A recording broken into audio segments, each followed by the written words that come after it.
الحمد للہ رب العالمین والصلاة والسلام علی سید الانبیاء والمرسلین اما بعد فاعوذ باللہ من الشیطان الرجیم بسم اللہ الرحمن الرحیم الذی خلق الموت والحیاة لیبلوکم ایکم احسن عملا صدق اللہ العظیم عن عائشة رضی اللہ عنہا عن النبی صلی اللہ علیہ وسلم قال ما من میت تصلی علیہ امت من المسلمین یبلغون مئة کلهم یشفعون له الا شفعوا فیہ رواہ مسلم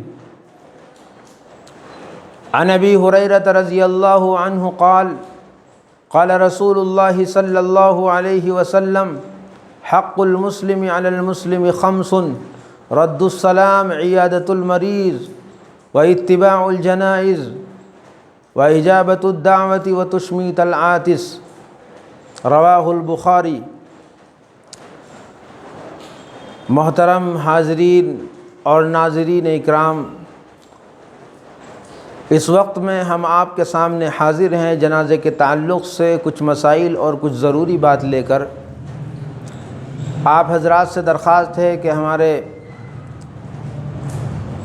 چینل کو سبسکرائب بھی کریں اور دوسروں تک اس کو پہنچانے کی کوشش کریں، ویڈیو کو صدقہ جاریہ کی نیت سے۔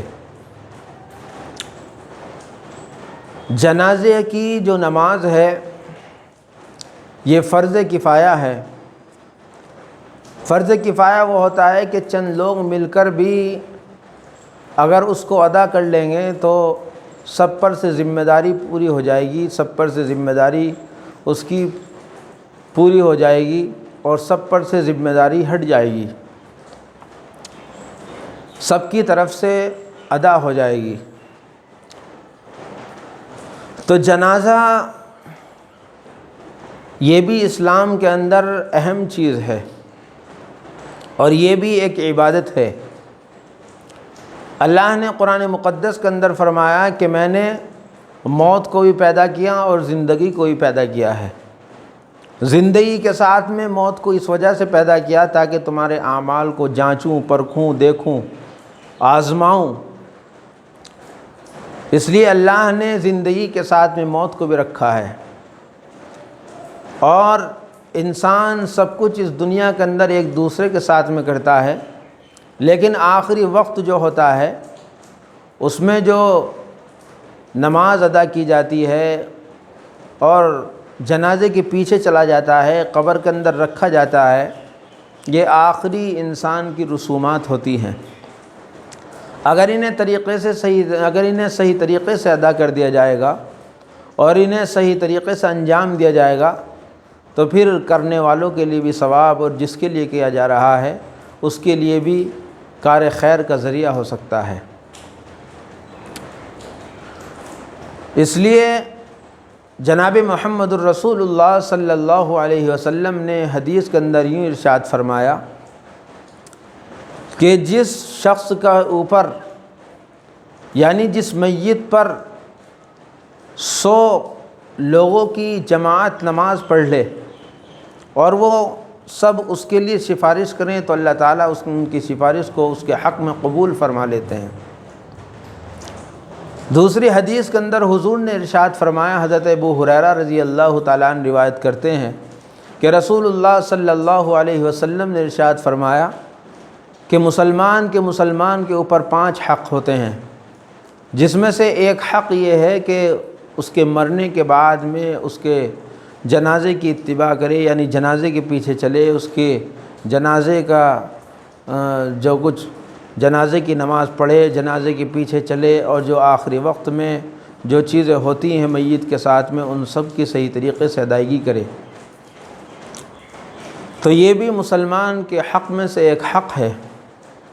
ایک شخص کا انتقال ہو جاتا ہے، پوری زندگی آپ نے اس کے ساتھ میں کچھ نہیں کیا، لیکن اگر آخری وقت میں آپ نے اس کی نماز بھی نہیں پڑھی ہے، اس کے جنازے کے پیچھے بھی نہیں چلے ہیں تو یہ حق تو اس سے رہ گیا ہے۔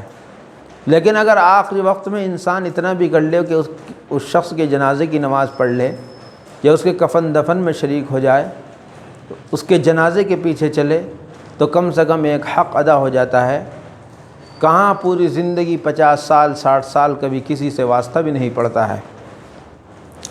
سب سے پہلی بات سمجھنے کی تو یہ ہے کہ جنازے کے صحیح ہونے کے لیے کتنی شرطیں ضروری ہیں۔ نماز جنازے کے لیے نمازیوں کے پڑھنے کے لیے وہی تمام شرطیں ہیں جو شرطیں نماز کی ہیں، بس صرف ایک شرط ساتویں جو ہے وہ یہ ہے کہ امام کا بالغ ہونا۔ اس کے علاوہ 6 کی 6 شرطیں وہی ہیں جو نماز کے لیے ہیں۔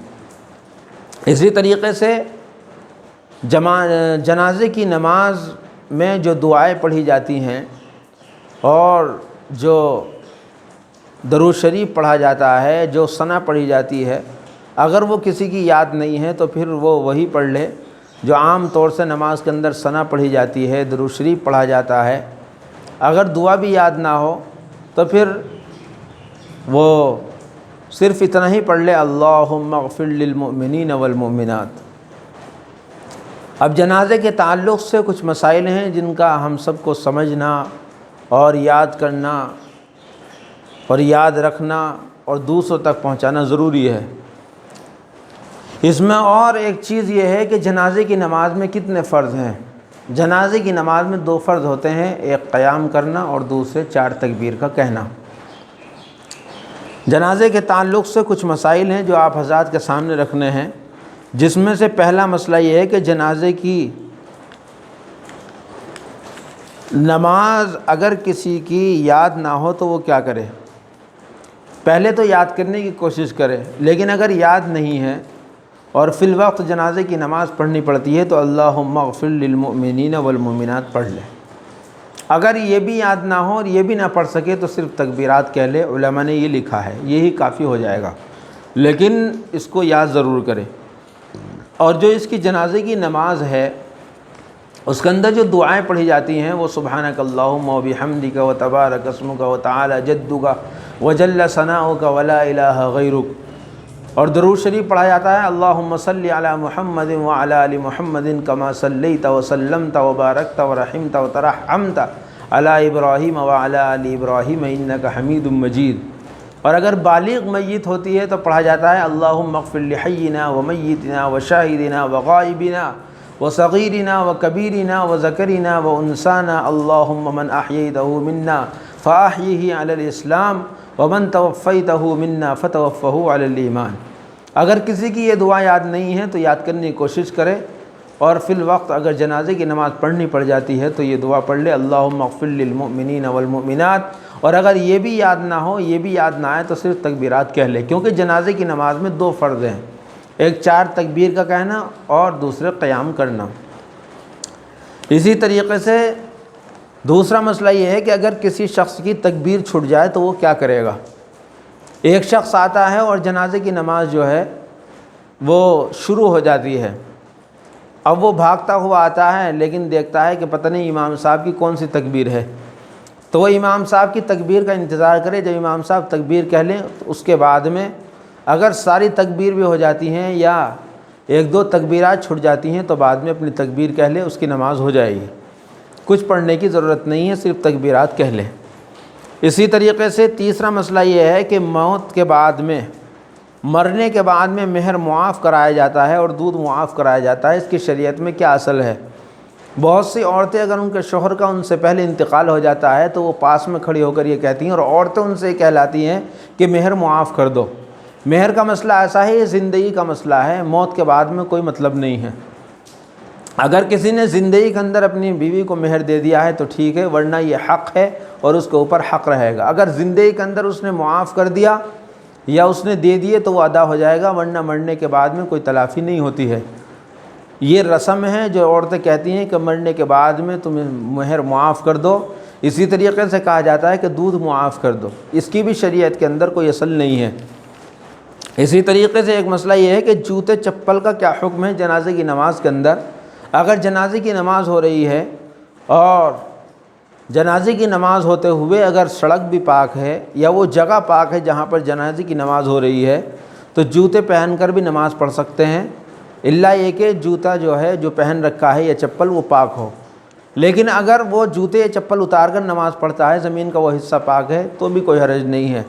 لیکن اگر بارش کا موسم ہے، کیچڑ ہو رہی ہے یا جگہ پاک نہیں ہے، تو جوتے پہنے بھی نماز پڑھ سکتا ہے۔ اسی طریقے سے جوتے اتار کر، چپل اتار کر ان کے اوپر پیر رکھ کر بھی نماز پڑھ سکتا ہے اگر اوپر کا حصہ پاک ہے۔ اسی طریقے سے ایک مسئلہ یہ ہے کہ جنازے کی نماز کے بعد صورت دیکھنا کیسا ہے۔ جنازے کی نماز کے بعد میں صورت کا دکھانا ممنوع ہے اور قابل ترک ہے، اس سے بچنا چاہیے۔ بہت سی جگہوں پر رسم ہے کہ جنازے کی نماز کے بعد بھی صورت دکھاتے ہیں میت کی، یہ غلط ہے۔ اسی طریقے سے ایک مسئلہ ہے کہ قبر کی اونچائی کتنی ہو۔ دیکھیے، قبر کو سطح زمین سے ایک بالشت اوپر رکھنا چاہیے اور اونٹ کی کوہان نما بنا دینی چاہیے۔ حضور پاک صلی اللہ علیہ وسلم کی قبر مبارک بھی ایسی ہی ہے، اور آپ صلی اللہ علیہ وسلم کی قبر مبارک بھی اسی طریقے سے بنائی گئی، زمین سے صرف ایک بالشت اونچی ہو اور کوہان نما بنائی جائے۔ اس کے علاوہ جیسے عام طور سے ہمارے یہاں ہوتا ہے کہ خوب مٹی کا ڈھیر لگا دیتے ہیں اور اونچی کر دیتے ہیں اور اس کو سپٹ کر دیتے ہیں، یہ طریقہ غلط ہے۔